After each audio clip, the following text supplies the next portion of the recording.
কুরবানির পশু ক্রয় করার পর যদি এমন কোনো ত্রুটি দেখা যায় যা দ্বারা কুরবানি করা সহি নয়, তখন করণীয় কি?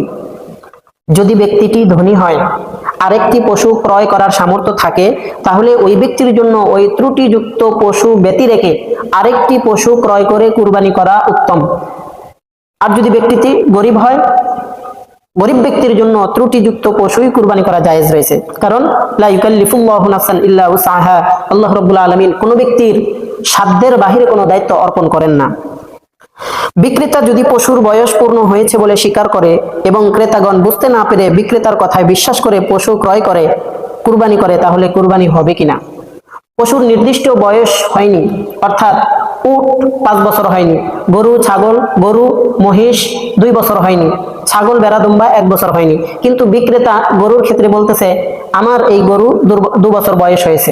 এখন ক্রেতাগণ যারা কিনতে গেছেন তারাও দেখে বুঝতে পারলেন না, বিক্রেতার কথায় বিশ্বাস করে গরু ক্রয় করে এনে কুরবানি করেছেন, কিন্তু মূলত গরুর বয়স 2 বছর হয়নি।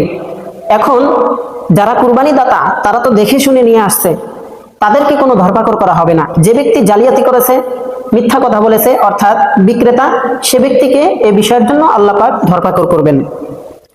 বন্দা পশু, যে পশু দ্বারা বাচ্চা দুনিয়াতে আসে না, এমন পশু দ্বারা কুরবানি করা যাবে কিনা?